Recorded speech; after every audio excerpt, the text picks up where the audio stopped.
dúvidas de verdade, assim. Já tem um tempo que a gente está lá no grupo com vocês, certo? Só que a rotina às vezes não permite tanta interação, mas vocês podem procurar a gente sem problema. Então, eu posso iniciar, Marjorie? Marjorie? Pode sim, já iniciou a gravação, viu? Tá certo. Pronto, então, hoje, né, o Dia das Ciências da Natureza, né, para vocês, e a gente vai começar, então, com a biologia, né, a disciplina de biologia, ela é sob responsabilidade aqui, né, com a professora Marge, o professor Caio, e eu sou a Lia, né, estagiária de biologia, estou estudando, fazendo biologia na UES, e aí estou no meu último semestre, último ano de curso, e estou estagiando aqui com vocês, tá bom? Então, é um treinamento para mim, eu agradeço se vocês puderem cooperar, fazer perguntas, me perturbar mesmo em todos os sentidos, porque aí eu estou aprendendo, tá?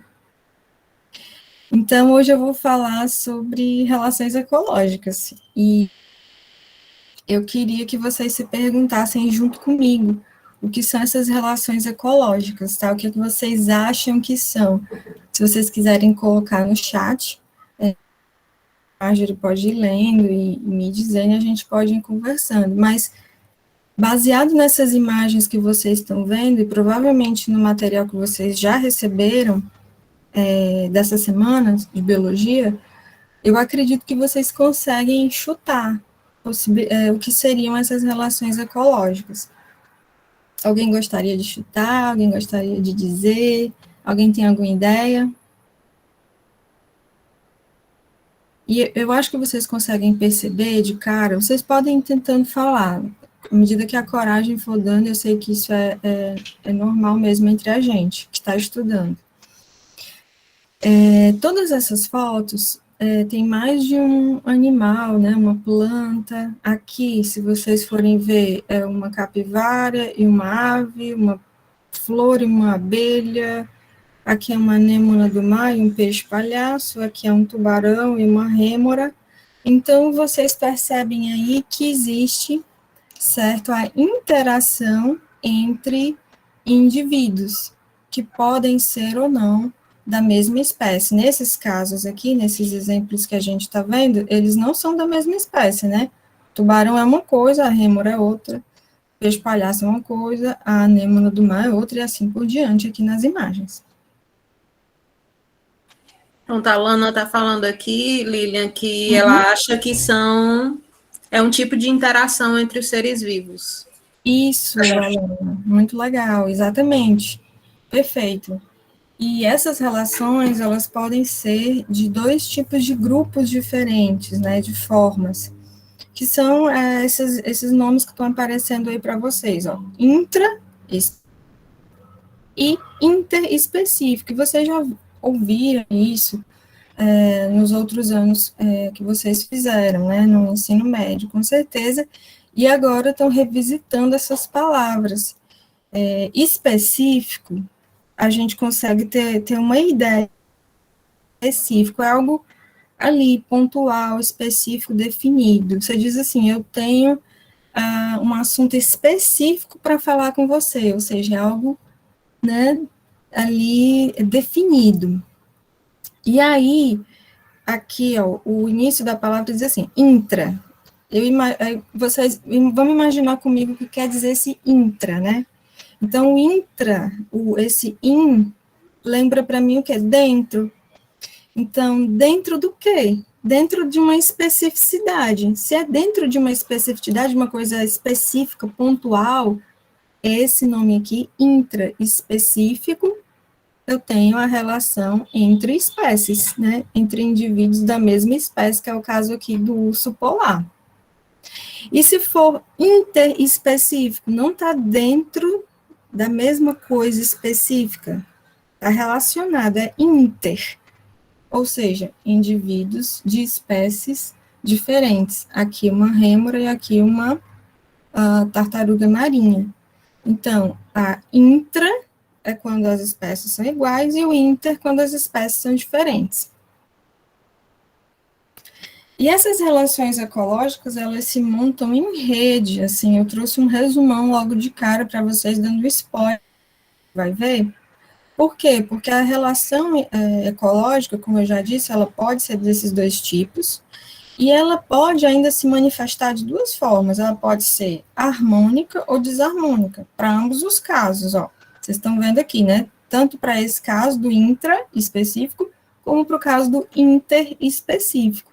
Então, vai ser harmônica quando os indivíduos que estão naquela relação se beneficiarem.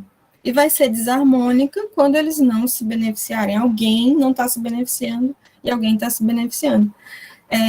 No chat, antes de começar a aula, o tema que estava na conversa era relação amorosa. De certa forma, a gente pode fazer um paralelo com isso. Na relação amorosa, às vezes, os dois estão se beneficiando, tá tudo bem, então a coisa tá o quê? Harmônica. E quando tá, às vezes, um tá de boa e o outro lá tá sofrendo. Ou às vezes até os dois estão se dando mal. No nosso caso aqui, geralmente é só um dos indivíduos da relação que vai estar se dando mal, digamos assim. Então, eu vou falar um pouco de cada uma delas para vocês, resumidamente, tá? Aqui, na harmônica intraespecífica, eu vou ter o exemplo de sociedade e colônia. Na desarmônica, competição e canibalismo. Na interespecífica, na harmônica, mutualismo e comensalismo. E na desarmônica, mensalismo, parasitismo, predação e competição. Esse monte de palavras solta fica difícil até de memorizar e de lembrar. Então, isso tudo aqui pode ficar para vocês como um lembrete, né, para revisão, estudar. Eu posso passar depois isso para vocês, colocar lá no grupo do WhatsApp. Mas o que é bom mesmo é ver os exemplos, para poder a gente associar os exemplos a esses nomes que parecem sem sentido agora. Então, vamos para os exemplos. Então, vamos falar da intraespecífica primeiro, ou seja, lá dentro das espécies, né, com as mesmas espécies se relacionando.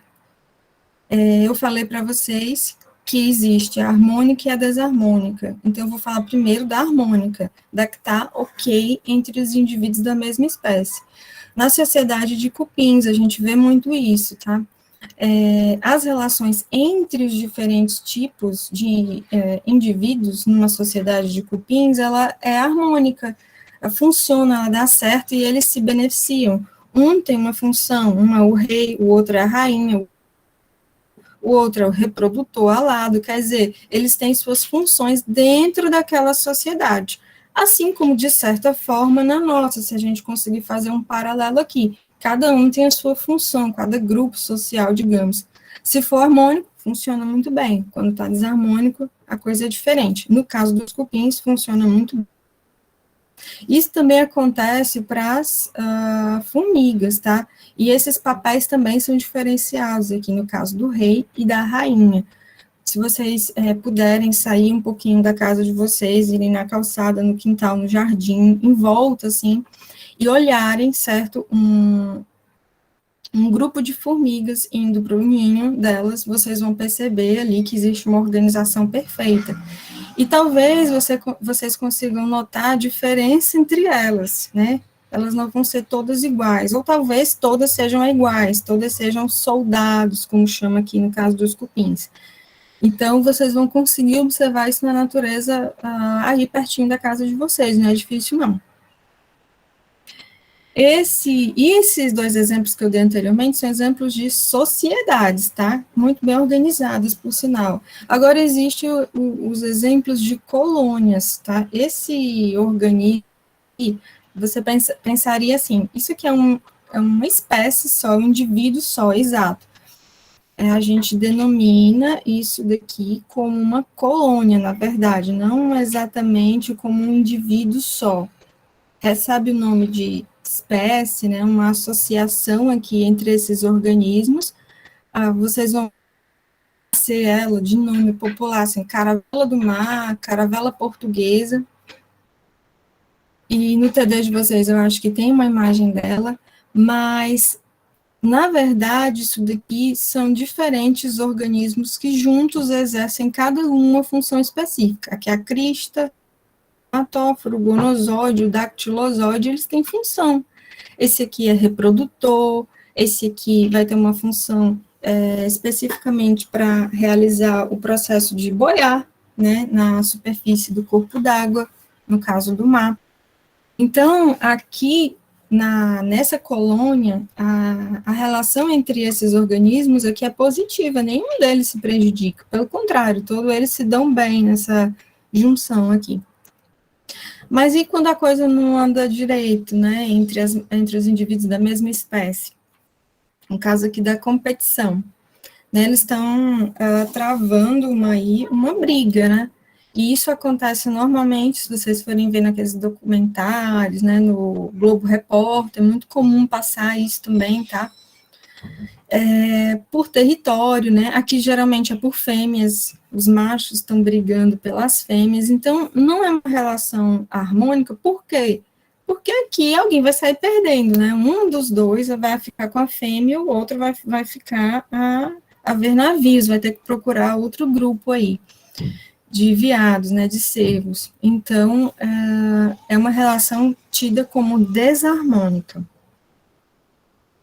E aí, outros dois casos que são clássicos, assim, se vocês colocarem no Google relação intraespecífica desarmônica, vai aparecer de cara esse caso do louva-a-Deus aqui, e esse caso da Viúva Negra, que é conhecido até nas músicas, da Rita Lee tem uma música, não sei se vocês vão lembrar, sobre a Viúva Negra, que ela é o quê? Pior do que Cascavel, tem essa frasezinha. O Enem gosta muito de parafrasear as coisas, então, às vezes acontece de você encontrar textos no Enem trazendo uma poesia e abordando uma questão ecológica. Nesse caso aqui, a questão ecológica é a relação intraespecífica desarmônica canibalismo. Por quê? Porque a viúva negra, no caso, ela se alimenta do macho, né, após a cópula. Isso acontece também no exemplo que eu dei aqui para vocês do louva-a-Deus. Nessa imagem aqui, especificamente, a fêmea está comendo a cabeça do macho, já arrancou tudo, está só o corpo. Então, eles são bem intensos nas relações aqui, né, e nesse caso específico é desarmônica, um saiu perdendo completamente, não há dúvidas. Vocês estão entendendo até aqui? Tá rápido demais? Tá tranquilo? Os exemplos estão claros? Eu posso repetir se tiver ficado alguma dúvida, para a gente não passar adiante com dúvidas. E vocês podem ir perguntando no chat, não precisam hesitar não, que eu paro, interrompo e retomo na dúvida de vocês, tá certo? Eu vou seguir aqui, já que ninguém falou nada, mas pode me interromper a qualquer hora, por favor. E agora eu vou passar para a relação interespecífica, né, que é a que não é entre os indivíduos da mesma espécie, são indivíduos de espécies diferentes. Eu tenho certeza que alguns de vocês aqui, pelo menos alguns de vocês, já notaram que quando chove, os troncos das árvores vão ficando verdinhos, né, e vai se acumulando, a gente chama, né. Também vai aparecendo essa plantinha aqui, digamos, que é o líquen. É muito comum na serra a gente ver isso.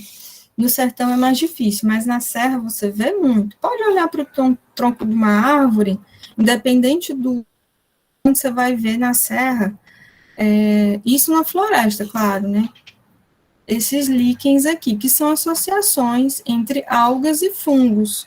E essas associações são harmônicas, né? São entre espécies diferentes, o fungo é uma espécie, a alga é outra espécie, mas eles se juntam, né, numa associação mútua, chamada mutualismo, né, e funciona muito bem, obrigado para eles dois, né, um se alimenta, um pega a energia do sol, o outro pega, o fungo se alimenta do metabolismo gerado pela a fabricação, aqui no caso da fotossíntese, da própria alga, né, pelos cloroplastos, então a coisa funciona aqui entre eles.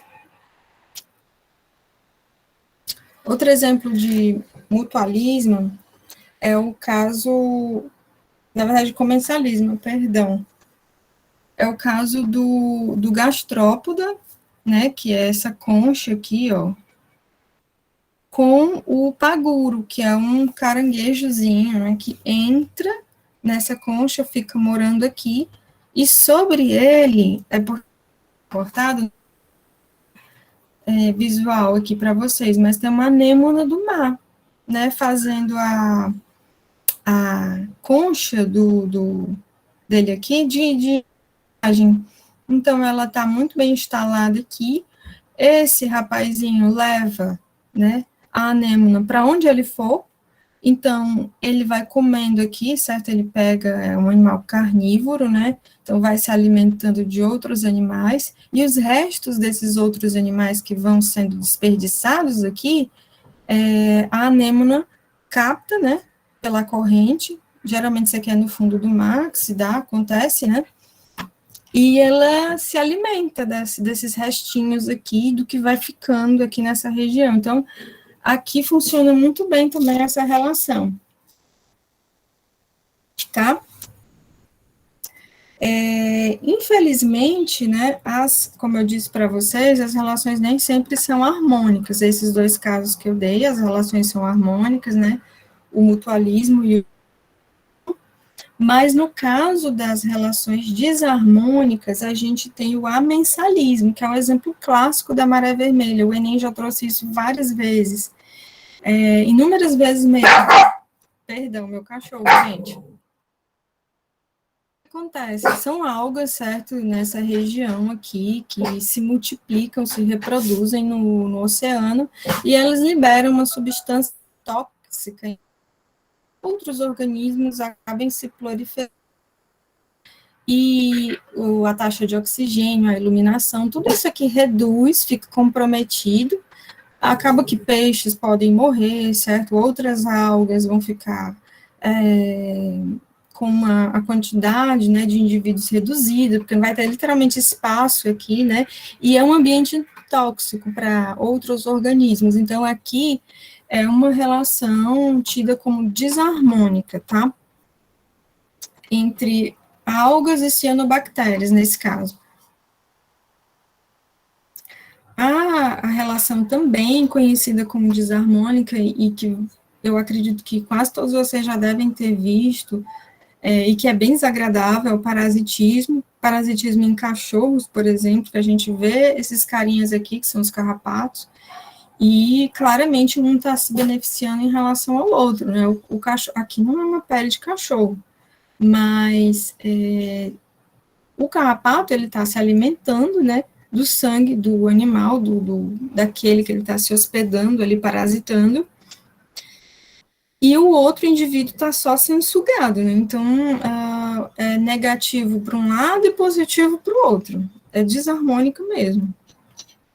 Esse exemplo aí é um exemplo de predação, no livro de vocês tem, no livro não, no TD de vocês tem outro exemplo, né, tem um exemplo, eu acho que de uma onça, de um tigre, não lembro agora, mas aqui, vocês estão vendo o quê? Uma planta se alimentando de uma mosca. Isso daqui é um exemplo de predação. Por quê? Porque é uma planta carnívora, né?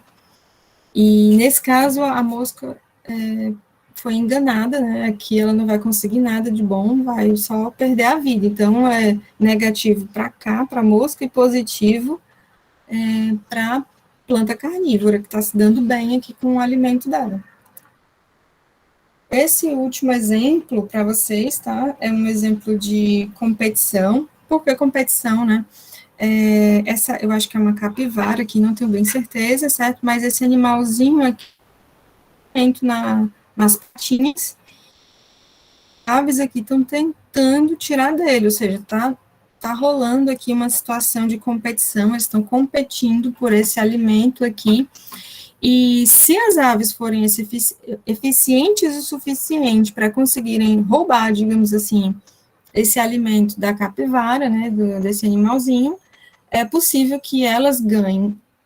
Mas aqui na imagem, até o momento, a capivara está positiva, está ganhando, e as aves estão perdendo na competição. E nas relações ecológicas existem as interferências humanas, que vocês também tem esse tópico no material de vocês, e isso a gente hoje conhece como antropoceno, vocês podem ver esse nome no Enem, é um nome novo, certo? É tido como a era do antropoceno, onde não são mais, certo, grandes eventos catastróficos de origem natural, né, um meteoro, certo, que destruiu os dinossauros, uma tsunami, enfim, não. Hoje é o homem nas relações ecológicas já existentes. E aí os cientistas passaram a chamar isso de antropoceno. Se vocês derem um Google também, vocês vão encontrar essa palavra e várias questões em volta dela. E aí eu trouxe um peixinho aqui que é muito familiar de muitos de vocês. Eu acredito que a maioria aqui ou já ouviu falar, ou já comeu esse peixe, certo? Porque ele é super famoso aqui no Ceará, de um modo geral, no Brasil todo, salvo engano, mas no Nordeste, Ceará, ele é muito famoso. É a tilápia. Né, a tilápia, e esse peixe, ele foi introduzido aqui no Ceará como uma forma, certo, de minimizar a alimentação em função da seca, né, e aí, por a gente fazer tanto as barragens, os açudes, como resolver o problema da água? Vamos fazer açude, certo? Aí a gente interferiu, faz o açude. E o que mais? Vamos botar um peixe que reproduz direto e vai ser top, porque a gente vai conseguir ter peixe o ano todo, né? E ele come lodo, come o que tiver, assim, come tudo e cresce com uma beleza, tilápia, tá. É lá da África, não é daqui, vamos colocar nos açudes daqui, só que o bicho é um animal, assim, né, muito, muito, muito poderoso no quesito sobrevivência, ele sobrevive em situações inóspitas, assim, com baixa taxa de oxigênio, elevado recurso, elevada taxa de nutrientes, assim, se o açude estiver quase seco, ainda tem tilápia viva lá. Então, imagina só, é um super peixe para cá, para o Ceará, só que causa um problema em relação às espécies locais, né, as espécies daqui, os peixes que são nativos, gerando o quê? Competição, que é uma relação que, nesse caso, interespecífica, entre espécies diferentes, e ela é o quê? Desarmônica, né? Então, quando a coisa entra nesse quesito, a gente pode até considerar essas espécies como invasoras, que é o caso do ninho indiano, que quase todo mundo, tem plantado na sua calçada. O ninho indiano é outro problema em função das interferências humanas. A gente pode conversar sobre o ninho, sobre outros problemas em outro momento, para a aula não se estender tanto. E normalmente acontece, além do motivo ser sanar questões de alimentação, questões envolvendo recurso, né, que foi o caso da tilápia, foi o caso do ninho também, trouxeram o ninho para cá em função do uso da madeira. Às vezes, as espécies são trazidas de um lugar para outro para fazer o que se chama de controle biológico, que é bem, bem perigoso se você não for um especialista na coisa, se você não estiver estudando direitinho essas relações entre essas espécies. Então, um exemplo clássico de controle biológico, aqui no Ceará eu não conheço, mas é muito comum a gente ver nos livros, na internet por aí, o caso da Austrália, que eu não lembro agora ao certo, mas introduziu uma determinada espécie, eu acho, de coelho, e aí aquela espécie de coelho se reproduziu para fazer o controle de uma outra espécie, né, ou era para caça, salvo engano, para caça, e aí ela começou a se reproduzir, não tinha predador natural para ela, e foi ocupando o território australiano, que é uma ilha, né? A Austrália é uma ilha, um território pequeno, se comparado ao Brasil, por exemplo. Não tinha predador natural, e aí a solução para isso foi fazer o controle biológico, que não resultou, não deu em nada, não foi possível fazer esse controle biológico na prática, e acabou que o governo australiano, salvo engano, agora autorizou, liberou a caça desses animais, assim, de forma expansiva, para ver se dava conta de conter esses animais. Então, fazer controle biológico implica em ter muito conhecimento do que você está fazendo, senão você pode fazer uma besteira ainda maior. Eu trouxe uma pequena, certo? Uma pequena atividade para vocês, uma proposta de atividade, na verdade, e foi justamente essa ideia de que vocês pudessem pegar um celular, certo? Com uma câmera, saísse em volta, em torno da casa de vocês e se perguntassem, né? E identificassem relações ecológicas, né? Ou na casa de vocês ou na vizinhança, ao redor, né? No entorno. E aí fizessem exatamente isso, tirassem uma foto, identificasse nessa foto a relação ecológica presente na imagem e enviasse pelo WhatsApp para a gente, para que a gente pudesse fazer, então, a avaliação, né, entender se vocês compreenderam o que a gente falou aqui, o que tem no TD de vocês, e discutir, né, discutir em outro momento paralelo. Tá bom? Então, essa é uma proposta, eu espero que vocês consigam realizá-la com sucesso. Qualquer dúvida, vocês podem me procurar, eu estou no grupo do WhatsApp, tá? Me procurem nas redes sociais também, meu nome é Lilian Xavier Ictio, no Instagram, Twitter, Facebook, e qualquer dúvida podem me procurar diretamente, né, ou através da professora Marjorie. É isso, muito obrigada, pessoal.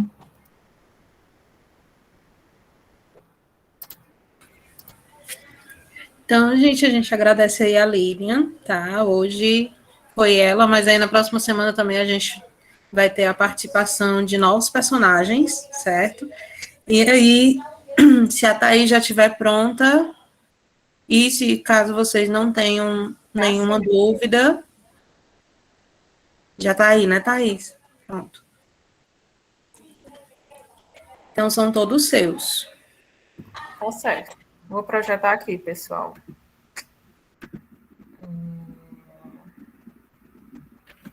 Aqui.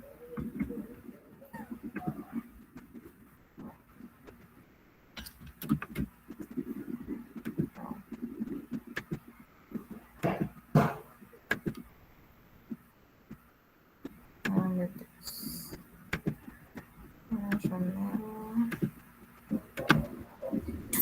Aí, se tu tiver algum problema para projetar, tu me manda, que eu projeto aqui, não tem problema não. Ah, tá aparecendo. Tudo certo. Obrigada, Tobias. Mas eu não tenho nenhum ponto para lidar hoje. Vamos lá, gente. Boa tarde, né? Vocês acabaram de ter uma aula maravilhosa aí com a Lilian sobre as relações ecológicas. E hoje a gente vai ver um pouquinho sobre circuitos elétricos, né? Continuar vendo aquilo que nós começamos nas aulas anteriores, né? Antes da pausa. Então, meu nome é Thaís, para quem não me conhece ainda, Thaís Martins, né? Sou professora de física de vocês, estou no lugar do Matheus já faz aí mais de um mês. E vamos lá. Hoje, pessoal, na aula passada a gente começou falando, né, sobre equipamentos que eram receptores, né? Tipo o que, Thaís? Tipo o notebook que você usa, o celular que você tem, um ventilador, uma televisão, né? Tudo isso são equipamentos que recebem energia elétrica, eles recebem corrente elétrica.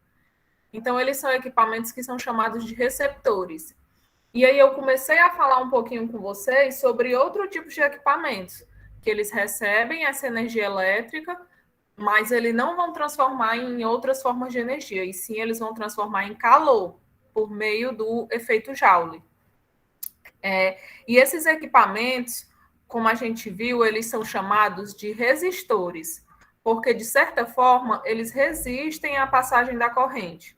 O que eles fazem, né? Eles pegam essa corrente elétrica que está vindo aí e transformam essa corrente elétrica em calor. Então, esses equipamentos, eles aquecem. E aí, por exemplo, a gente tem ferro de engomar, a gente tem secador de cabelo, a gente tem sanduicheira, qualquer coisa que aqueça, cafeteira elétrica, panela de pressão, panela de arroz, qualquer coisa, né? São equipamentos que eles pegam essa energia elétrica e transformam em calor. Beleza, Thaís, mas eu tenho equipamentos que fazem isso e eu não queria que fizesse, como, por exemplo, o carregador do celular. Coloco meu celular para carregar, eu quero que ele transforme lá aquela energia elétrica em energia química para fornecer para a bateria do meu celular, mas acaba que o meu carregador ele esquenta. E aí, eu sei que ele está transformando energia em calor, né? Porque aquele calor está vindo de algum lugar, só pode ser energia elétrica. Exatamente. Porque tem equipamentos que, quando eles vão fazer esse processo de conversão, eles vão apresentar uma certa resistência. E por isso eles vão ser chamados de resistores. Esses resistores, eles podem fazer essa conversão de forma proposital, como um ferro de passar e aqueles que esquentam, que a gente utiliza, mas pode ser também que ele não ocorra de forma proposital. Aconteceu porque é um efeito natural. Nesse processo de conversão, exatamente, Cauã, esse processo de dissipação sempre acontece, né? Você gastar energia. Por exemplo, eu vou empurrar um sofá, então acontece de fazer um barulho, então eu tenho ali energia sonora, foi dissipada a energia mesmo que eu não quisesse. E aí esses equipamentos, eles são chamados de resistores, que eles pegam a energia elétrica e transformam em calor. Dentro de um circuito, como é que a forma como eles vão estar organizados vai fazer diferença, tá? Porque se dentro de um circuito eu coloco esses dois resistores, né, lado a lado, então a quantidade de corrente que eu vou ter ali, a quantidade de voltagem que eu vou precisar fornecer para aquele circuito é uma. Agora, se eu pego dentro daquele circuito e coloco um após o outro esses resistores, tudo vai mudar também. A quantidade de corrente, a voltagem e essa energia que eu vou precisar fornecer. Se vocês prestarem atenção, tem controle remoto que, às vezes, as pilhas vêm uma do ladinho da outra, mas tem controle remoto que também a pilha vem uma em cima da outra, né? Então, ali você tem dois tipos de ligações. Esses que as pilhas vêm um do lado da outra, a gente chama de uma ligação em paralelo, porque os equipamentos eles estão organizados em paralelo, né? Uma na posição paralela ao outro. E aqueles que você tem um que vem um após o outro, eu tenho um tipo de ligação que é chamado de ligação em série, tá? E hoje a gente vai estudar um pouquinho quais são as diferenças. Vamos lá. Circuitos em série, gente. O tipo de... A organização deles vai ser um após o outro. É tipo assim, ó. Como a gente está falando de resistor, vou desenhar resistores. Imagina que você tem esse daqui é o símbolozinho do resistor, como se fosse um choque. Tá? Então, eu tenho um resistor, e aí logo em seguida no meu circuito, né, essa linhazinha são os fios, eu tenho outro. Então, que tipo de ligação é essa em que eu tenho um resistor e depois o outro?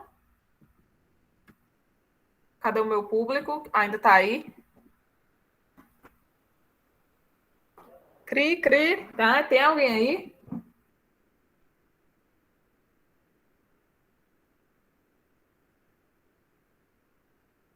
Vocês estão respondendo pelo chat? O Cauã que está dizendo que é uma ligação em série. Isso.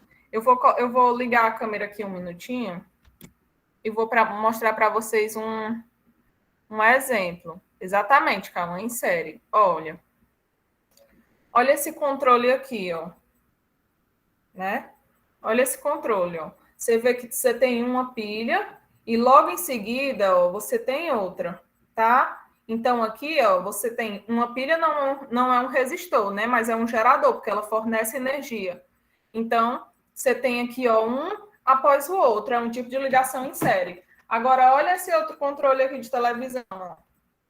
Você tem duas pilhas, uma do lado da outra. Então, esse tipo de ligação é em paralelo. Vocês conseguiram perceber a diferença ou não? Hã? É a forma como eles estão organizados que vai fazer diferença, tá? Se eles vêm seguidos, então estão em série. Se eles vêm um do lado do outro, estão ligados em paralelo.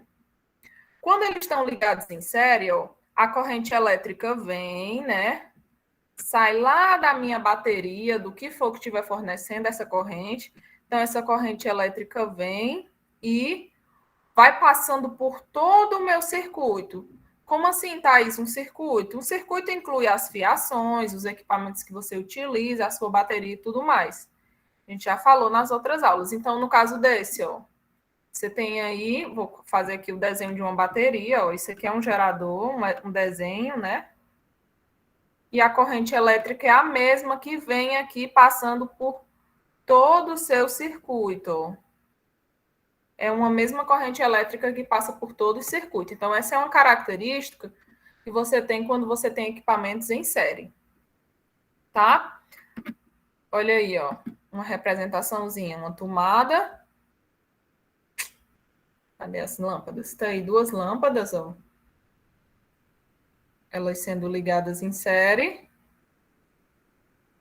Característica que eu tenho. Quando eu retirar uma lâmpada dessa funciona como um resistor, porque ela aquece também. Quando eu retirar uma lâmpada dessa, ó, todas as outras se apagam. Quem aí nunca colocou um pisca-pisca na sua casa, né? E aí você guardou esse pisca-pisca. Quando você foi olhar de novo, ele já não estava funcionando mais. Porque uma lâmpada tinha quebrado. E aí o pisca-pisca completo parou de funcionar por causa disso. Porque ali você tem um exemplo de lâmpadas que estão ligadas em série. E aí, quando você tira uma lâmpada, você interrompe. Você interrompe isso daqui, ó. Quando você tira uma lâmpada, você interrompe essa passagem da corrente. Então, quando eu interrompo a passagem da corrente porque uma lâmpada quebrou, as outras não vão mais receber essa corrente. E aí elas param de funcionar. Então, é por isso, né? No pisca-pisca, quando uma lâmpada quebrar, o restante para de funcionar por causa disso. Uma solução, você pode cortar os fios, bem aqui, ó, e fazer a ligação direta na próxima lâmpada, remendar com a próxima lâmpada. Aí, se ela não estiver queimada, ela vai funcionar bonitinho. Porque aí a corrente vai ter por onde passar, ela não vai ficar interrompida bem no meio do circuito. Tá? Um exemplo de uma representação que você vê num circuito elétrico, você vê bem aqui, você pode colocar uma bateria, essas linhazinhas são os fios que estão representados, e cada equipamentozinho desse é uma figura de um resistor. Você vê que eles vão um após o outro, então a corrente elétrica vai passando aqui por todo o meu circuito, né? A bateria está fornecendo uma voltagem de 120 volts, eu vejo nesse meu aparelhinho, que é chamado de voltímetro. Ela está fornecendo 120 volts, tá? E aí, essa voltagem vai passando aí por todos os resistores, ó. E a corrente também. Só que o que acontece? É uma característica que eu tenho. A voltagem, ela vai sendo consumida. Essa voltagem está relacionada com a energia que a sua bateria fornece. Então, eu consumo um pouquinho no primeiro resistor, são 120, né? Consumi 20 aqui, ó. Aí eu vou consumir mais um pouquinho no próximo resistor, ó. Consumir mais 40, né? Já foi 60. Então, quanto é que vai ser consumido nesse terceiro aqui, meu povo? Dá para saber? Ou não? Os outros 60 que está faltando. Essa é a quantidade de energia que vai ser consumida nesse terceiro. E a corrente, Thaís? Você tem uma mesma corrente passando por todo o seu circuito. Então, a corrente elétrica nesse ponto é 2 amperes. A corrente elétrica nesse outro ponto também vai ser 2 amperes. E a corrente elétrica em qualquer outro ponto do meu circuito também vai ser 2 amperes, porque você tem uma mesma corrente circulando, uma mesma quantidade de elétrons caminhando aí por todo o seu circuito. A voltagem é a energia que você vai estar fornecendo para cada resistor desse. A corrente elétrica são essas cargas que estão circulando por todo o teu circuito elétrico. Então, ela é a mesma no circuito em série.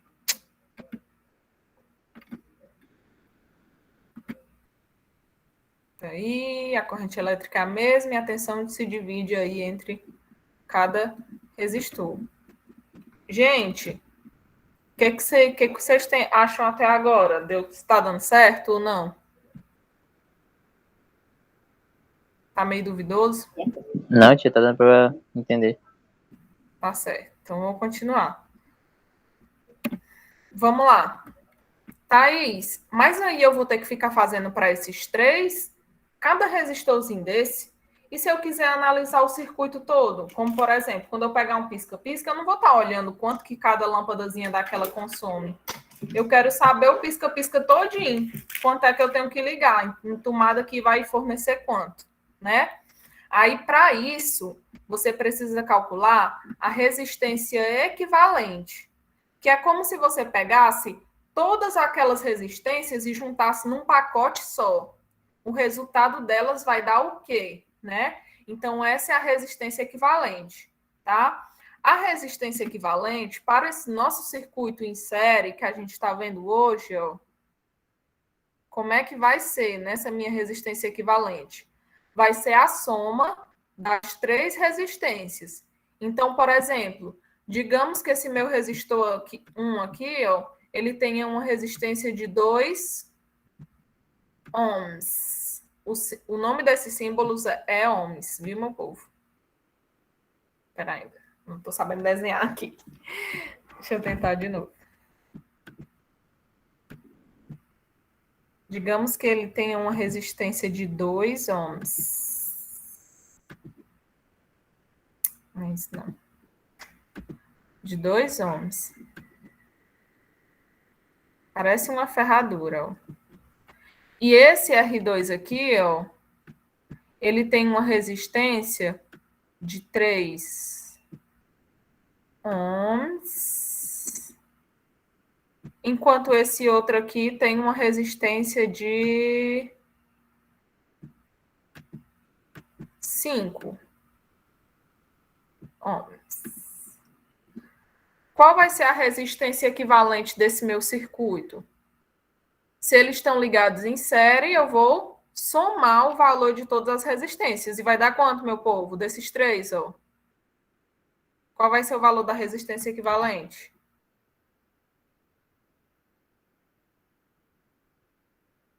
10. Exatamente, é a soma de tudo. Então, eu vou pegar... É como se eu pegasse todos esses três e substituísse só por um, ó. Um resistor de 10 ohms. Pronto.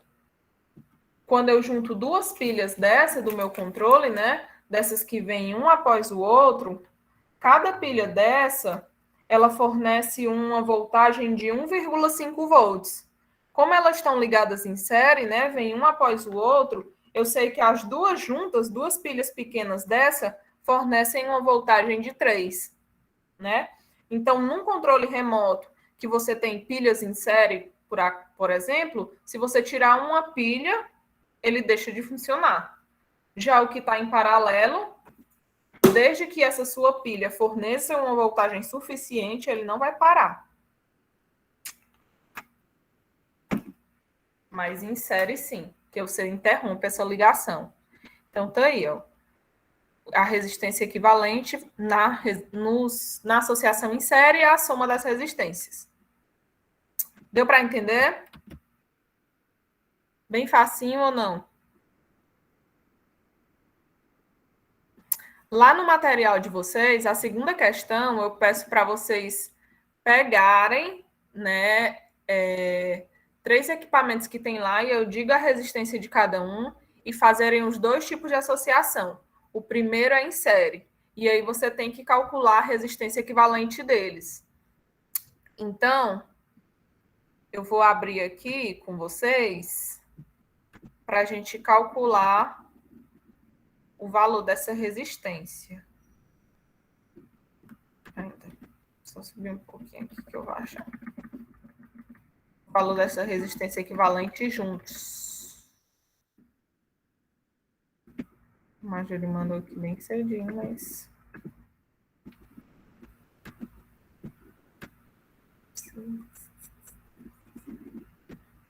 Achei um joguinho, né, que foi colocado.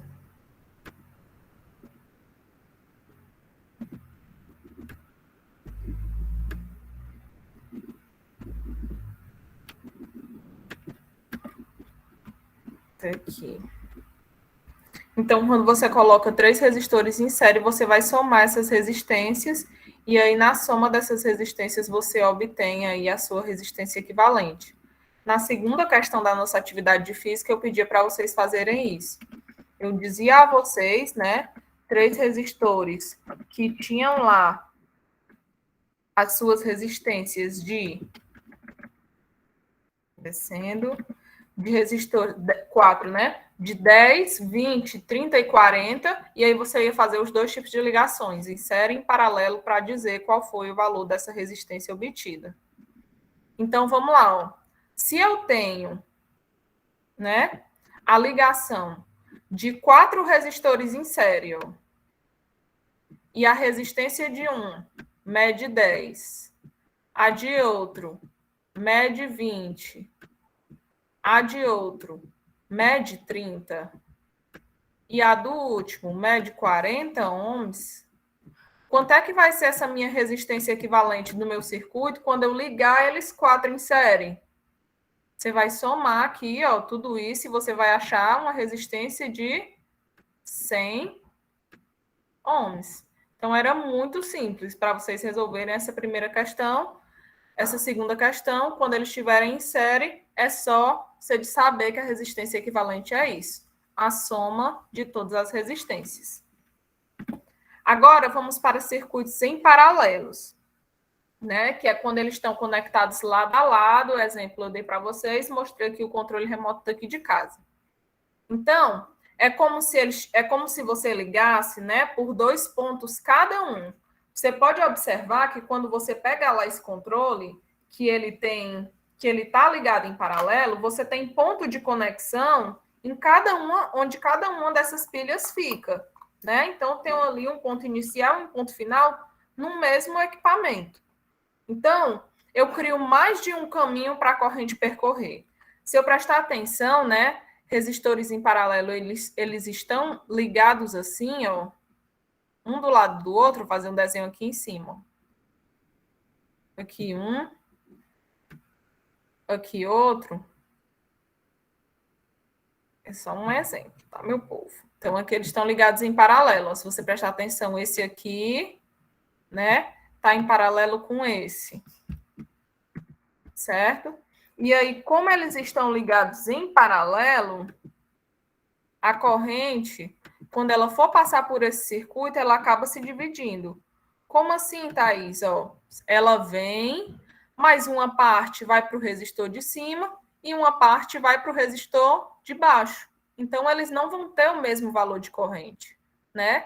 Mas eles estão em contato, começo e fim, ó, com o equipamento ali da sua pilha e da sua bateria. Então, a voltagem é a mesma, porém a corrente não, porque a corrente vai precisar se dividir pelo seu circuito, para que algumas cargas forneçam para cima e outras cargas forneçam para baixo. E aí, como exemplo, ó, se você tem equipamentos que estão ligados em paralelo, ó, como essas 2 lâmpadas daqui de baixo, se você tirar uma lâmpada, a outra continua funcionando, porque a corrente se dividiu, né? Não é a mesma corrente passando pelos 2. Aí aqui eu tenho um exemplo de como pode aparecer no circuito.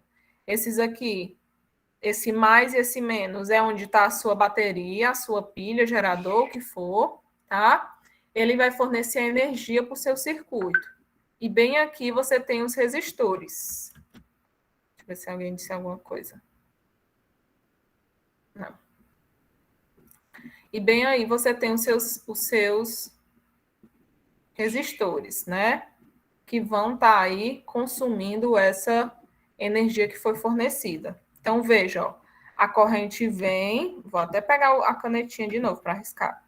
A corrente vem, sai lá da sua bateria, as cargas, ó, vem, mas elas vão precisar de dividir. Um pedaço vem para cá da corrente e outro pedaço vai para cá para fornecer para esse outro equipamento aqui. Lá no final, né, essa corrente vem passando aqui, ó, aí ela vai se encontrar com essa de novo e depois elas se juntam e voltam juntas para o ponto inicial. Mas para fornecer para os dois, essa corrente precisa se dividir. Então, na resistência, ó, nas ligações em paralelo, você vê lá, ó, a voltagem nos dois resistores vai ser a mesma, certo? Nos dois resistores vai ser a mesma. Porém, a corrente não. Corrente, ó, vai um para lá e um para cá, certo? Então, a tensão é a mesma, mas a corrente vai se dividir de acordo com essas resistências.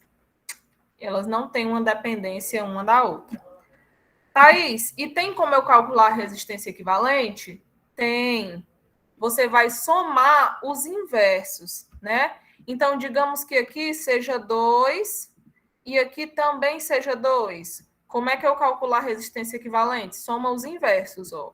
1 sobre a resistência equivalente vai ser igual a 1 sobre essa resistência 1, que no caso é 2, mais 1 sobre essa resistência 2. Thaís, não sei resolver nenhuma operação com fração. Tem como tu me ajudar aí? Tem alguma coisa que possa facilitar? Tem, gente. Você calcula essa resistência equivalente da seguinte forma. Lembra que se você pegar de 2 em 2, você pode fazer o produto pela soma. Então, seria 2 vezes 2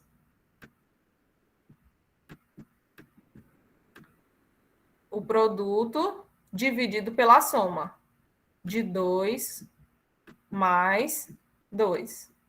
Aí você calcula a sua resistência equivalente, pegando de 2 em 2. Se você quiser fazer, tiver 50 resistores ligados em paralelo, eu quero fazer logo tudo de uma vez. Aí você faz desse jeito, né? Vai somando os inversos.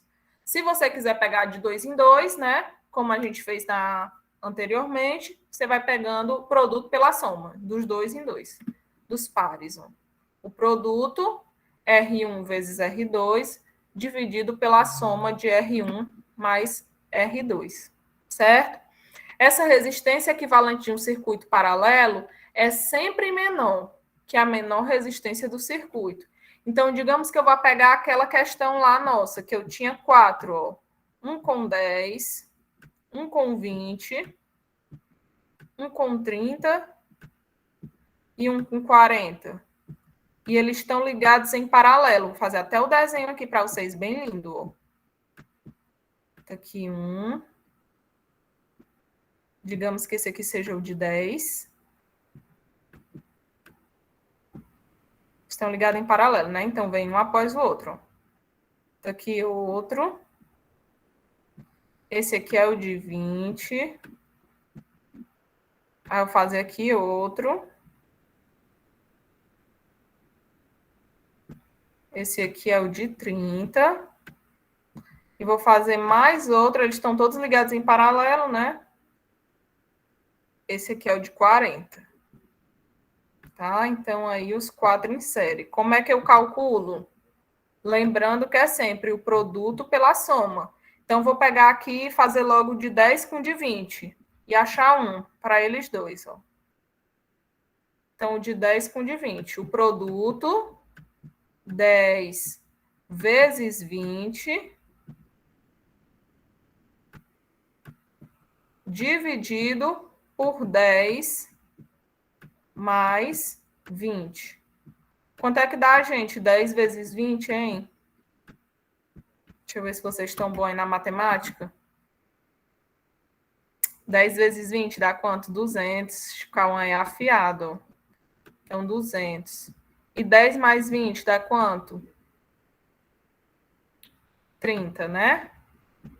Então, aí, ó, se eu pegar o de 10 e o de 20 logo, a resistência equivalente, vou cortar os zeros, vai ser 20 sobre 3, que não é um valor fechado. Então, digamos que dê 6, ixi, coloquei errado. 20 dividido por 3. Olha, eu não sei quem está aí com a calculadora, mas dá 6,666. Então, deixa 6,6, tá? Thaís, então o que significa? Significa que eu peguei esses dois e foi como se eu substituísse esses dois por um. 1 que equivale a... Vou fazer bem aqui, ó. 1 que equivale a 6,6. Então, eu vou juntando, né?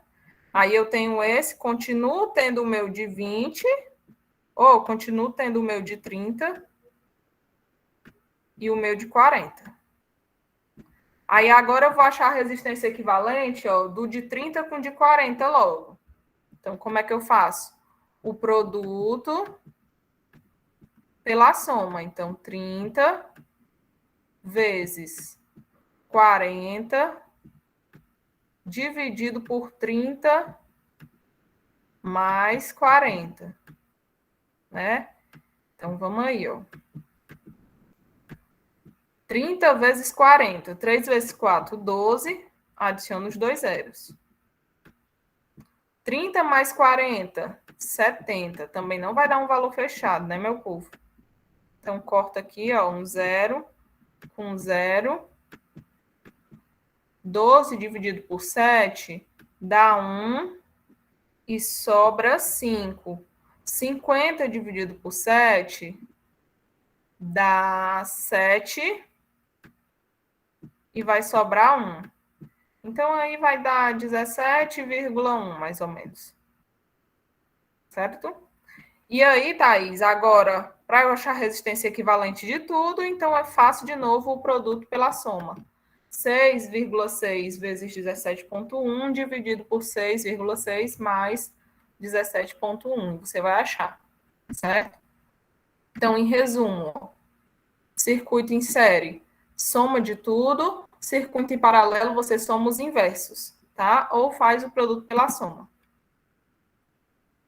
Nos circuitos mistos, que são aqueles que aparecem dois tipos de ligações, ó, vocês podem ver aqui. Eu tenho tanto ligações em séries, como exemplo R1 e R2, quanto ligações em paralelo, que eu vejo aqui, ó, R6 com R4, né? Eles estão em paralelo. R7 está em paralelo também com R4. Como é que eu resolvo esse negócio aí? Complicado desse jeito. Então, você vai resolvendo aí, ó, de 2 em 2.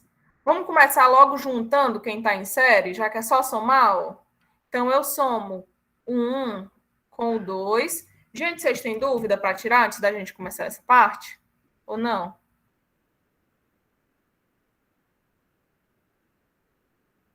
Meu povo, vocês estão aí ainda? Tem alguma pergunta para fazer? Tá bom. Então, vamos lá, ó. Primeiro, vamos juntando quem está em série já, ó, para facilitar. Então, eu vejo que esses dois estão em série. Eu estou vendo que 6 e o 7 também estão em série. E se eu prestar atenção, o 3 e o 4 também estão, ó. Porque aí é uma mesma corrente, não está se dividindo em ponto nenhum. Essa que vem para cá, passa por eles dois. Então, vamos juntando. Primeiro eu vou juntar o 1 e o 2, ó. Então, como é que vai ficar? Ó, juntei o 1 e o 2. Transformei em um só, ó. Né? Agora, eu vou juntar os próximos. Eu vou juntar o 3 e o 4, ó. Então, transformei eles dois em um só. Como é que eu junto, Thaís? Se eles estão em série, eu vou somar, tá? Vou somar aí as resistências dele. E agora eu vou juntar o 7, o 6 e o 7, ó. Que também estão em série. Vixe, agora o meu circuito parece estar mais fácil, porque agora eu consigo ver, por exemplo, que o 3 e o 2, eles estão em paralelo, e aí é mais fácil de fazer do que se eu tivesse que fazer com esses dois aí, né? Fica bem mais fácil. Então, ó, eu olho aí e vejo que a junção deles, né, transformei em outros, R equivalente 3 e o R equivalente 2, eles estão em paralelo, então eu faço, ó, o produto pela soma, tá? E quando eu fizer isso, eles dois vão virar só um, que, ó, é a minha resistência equivalente 4. E agora, se eu prestar atenção, eu vejo que todo o meu circuito é uma mesma corrente que passa por todo ele. Então, agora, todos esses resistores estão ligados em série.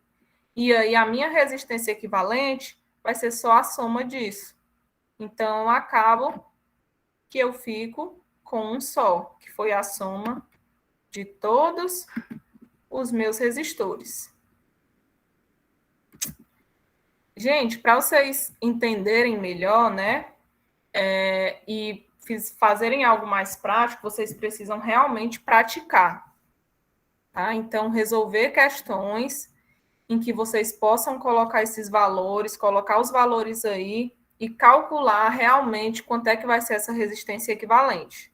Na próxima aula, eu vou fazer uma aula só de exercícios com vocês, sobre essas associações de resistores, né? Essas associações mistas e essas associações em série em paralelo, para a gente estar aprendendo melhor. Hoje foi uma aula de introdução, para falar com vocês o que são esses resistores, como eles funcionam, que tipo de ligações podem aparecer no meu circuito elétrico.